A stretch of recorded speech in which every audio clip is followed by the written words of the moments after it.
আমার কোমরে কখনো পিস্তল থাকে না, কিন্তু পিস্তল আলাদা কীভাবে ঠেক দিতে হয় এখানে আমাদের এখানে কোনো রাজনৈতিক উদ্দেশ্য নাই। এই মেলা করলেও যে কয় ভোট পাবো, না করলেও কয় এই ভোটের রাজনীতি নিয়ে আমরা বুঝছি। ব্যবসায়ী কিংবা কোনো মহলে একটা টাকা চাঁদা তোলা হয়েছে, কিংবা আমাদের অঙ্গ সহযোগী সংগঠন অন্য প্রোগ্রামগুলোতে তারাও যে কন্ট্রিবিউট করে, আমরা তাদেরকেও বলছি তোমাদের করা লাগবে না।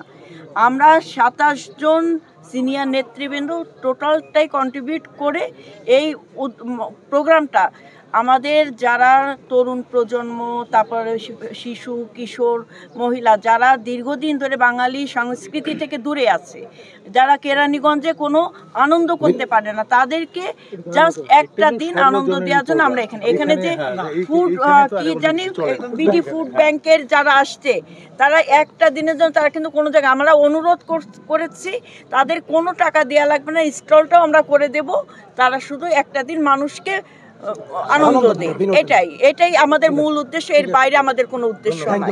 যমুনা ইলেকট্রনিক্স ঈদে ডাবল খুশি অফার সিজন 3, যে কোনো পণ্য কিনলেই পাচ্ছেন নিশ্চিত ঈদ উপহার। এই মেলাকে কেন্দ্র করে এই অঞ্চলে অনেক ধরনের খাওয়া দাওয়া তৈরি হয়, আনন্দ বিনোদন পারস্পরিক, তাই না? আজকে এই যে মাদকের পোশাক, যুবকের খেলার মাঠে, কিশোরের খেলার মাঠে আনন্দের কোনো জায়গা পায় না। আরে আমরা তো ইয়ের মধ্যে উঠানের মধ্যে ডাং টুঙ্গি খেলতাম, ভুলে গিয়েছে যে মানে গ্রামীণ ঐতিহ্যটা কি, কৃষ্টি সংস্কৃতি ভুলে যাচ্ছে। আমরা একটা বাড়ির মধ্যে 10-12টা ছেলে ওই ডাং টুঙ্গি খেলা দেখা আর খেলা, একটা প্রতিযোগিতা চলছে। দাঁড়িয়ে বান্ধা একটা খেলা ছিল, হাডুডু একটা খেলা ছিল, কাবাডি একটা খেলা ছিল, ফুটবল একটা খেলা ছিল, গ্রামে গ্রামে কম্পিটিশন চলতেই থাকতো। তখন তো যুবকরা সব খেলার মাঠে হয় খেলতে, নাহলে দেখতে। এখন তো যুবকরা সব বাবা খুঁজে, কারণ তাদের কাছে অল্টারনেটিভ নাই।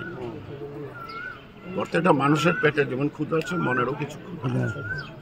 প্রকৃতি তাদেরকে সেই ক্ষুধাগুলি কিন্তু মনে করে দেয়, কিন্তু তারা পায় না। বড় লোকের মেয়েরা আত্মহত্যা করে কেন? সব পায়, মা বাবার আদর পায় না, মা বাবার আদর পায় না। মা ব্যস্ত ব্যবসা লয়া, বাপে ব্যস্ত ব্যবসা লয়া, রাত্রিবেলা সোনার গাছে গেল, তাল মেটাল দেখা গেল, কিলাকিলি লেগে গেল, দূর থেকে ছেলেগুলো দেখে, দেখতে দেখতে সব খাচ্ছে, তাদের হাতেও নেশা বেশি। সুতরাং আমার সমাজ ব্যবস্থাটা, আমার যে বাঙালি সত্তাটা, এটা আমার ফিরিয়ে আনতে হবে।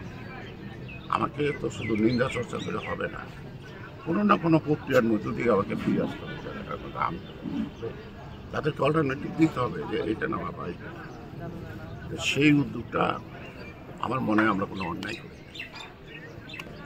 আমি মারামারি করি না, আমি ষড়যন্ত্র করি না, আমার কোমরে কখনো পিস্তল থাকে না, কিন্তু পিস্তল আলাদা কীভাবে ঠেক দিতে হয় এখানে। সুতরাং আমাদের মন খোলা, দিল খোলা আমরা করবো। এটা কারো বিরুদ্ধে আমাদের কম্পিটিশনও না, কোনো দলের বিরুদ্ধে না। দল মত নির্বিশেষে নারী পুরুষ, আমি চাই নারী পুরুষ কিশোররা কিছু সময় কাটায়। বিসিবি লিস্টেড করা হবে, হ্যাঁ বিসিবি লিস্টেড কথা তো বিসিবি কিভাবে নিতে পারে না, তো লিস্ট করছে, আপনাকে ক্ষতিপূরণ দিতে হবে, আপনাকে বুঝাতে হবে না, এটা তো স্কুলের মাঠ, এটা আপনাকে কি করতে হবে না, ক্ষমতার অপব্যবহার। বাইরে যে ইয়াটা বললে এটা প্রতিবাদ। আপনারা ধরেন আজকে মালিকরা যদি বলে যে আমার সম্পত্তির উপর, আমার জমির উপর আমি খেলতে দেব না, আপনার কি, আপনার যতই পাওয়ার থাকুক না কোনো অপব্যবহার করে আপনি সেখানে করতে পারবেন? আমরা তো খেলা বাধা দেওয়া দিব। দাদা নিজেই একটা সাবেক খেলোয়াড় ছিলেন, আমরা খেলার প্রেমী। এটা চাই। এই যে কত মার দখল হয়ে গেছে না, এই জন্য এখন আগের মতো সেই চান নাই পয়লা বৈশাখে। এখন এটা পয়লা বৈশাখ একটা জাতীয় সংস্কৃতির অংশ। এটা হিন্দুরও না, এটা মুসলমানেরও না, এটা সর্বজনীন উৎসব। এটা সার্বজনীন। সার্বজনীন বিষয়টা প্রশাসন কখনো কখনো ইগনোর করে হলেও শান্তিপূর্ণ করতে দিতে হবে। সবকিছু কাগজ কলম নিয়ে কিন্তু রাষ্ট্র চলে। যদি চলতো, তাহলে ঠিক আছে, আপনি যেটা বলেছেন আপনারা এখন একটু দয়া করে আসেন, কষ্ট করে। আপনারা সরজমিনে সাংবাদিকরা আছে, সকলের কথা শুনলেন, শোনার পরে ডিসি সাহেবের আপনার বলেন। ডিসি সাহেবের দায়িত্ব হলো ক্রীড়া মন্ত্রণালয়টা বলবো, আর ক্রীড়া মন্ত্রণালয়ের জবাব দিতে হবে ওই মাথায় পাইল কোথায়। আপনারা উদ্বোধন কর্তৃপক্ষকে বুঝান, বিষয়টা হলে ভালো হবে, না হলে বড় বন্ধ করে। স্যার আমরা আমাদের ফাইন্ডিংস জানিয়ে দিব স্যার, আমরা দেখে গেলাম স্যার। তবে স্যার ওই সিদ্ধান্ত আসা আগ পর্যন্ত আপনি যেভাবে বলেছেন স্যার, আমি বলছি তো আজকে সন্ধ্যা পর্যন্ত কিচ্ছু বলবো না স্যার কিন্তু সন্ধ্যার মধ্যে একটা ভার্বেজেই হোক ওসির মাধ্যমে হোক যার মাধ্যমে হোক আমাকে একটু জানিয়ে দেন যে আপনারা প্রস্তুতি নেন। আর তা নাহলে রাস্তায় দাঁড়া হলে পয়লা বৈশাখ হবে। এখন আবেদন যখন করা হয়েছিল অনুমতির জন্য স্যার, সেখানে বলা হয়েছে পিটি মাঠ, এটা লোকাল পিটি মাঠ, কিন্তু ওইটা ওভাবে স্যার ইউনো স্যারের পক্ষে জানা সম্ভব না। সব তো পজিটিভই ছিলেন স্যার, ইনস্ট্যান্টলি স্যার অনুমোদন দিয়ে গেছিলেন স্যার, পাবেল যখন দিয়েছিল স্যার। এখন স্যার এটা খুবই চলে গেছে স্যার, মানে হাই লেভেলে চলে গেছে। ইভেন স্যার যে যারা এনএসসি যারা আছেন, ন্যাশনাল স্পোর্টস কাউন্সিলের যারা, তারা ইনভলভ স্যার। এখন ইউনো স্যার যেহেতু ওনার এখতিয়ারের ভিতর নাই স্যার ব্যাপারটা, আমি ওনার চাচ্ছেন আমি স্যার ওটা যদি ডিসি স্যার যদি অনুমোদন দেন স্যার, এখানে মেলা আয়োজনের জন্য আমরা সর্বতভাবে সহায়তা করবো। ওসি সাহেব আছেন স্যার, যেরকম সাপোর্ট লাগে স্যার, স্যার যদি আপনার ডিসি স্যারের কাছে অনুমতি নিয়ে নেন প্রশাসন সম্বন্ধে কিছু ধারণা থাকে ডেফিনেটলি স্যার, ডেফিনেটলি স্যার।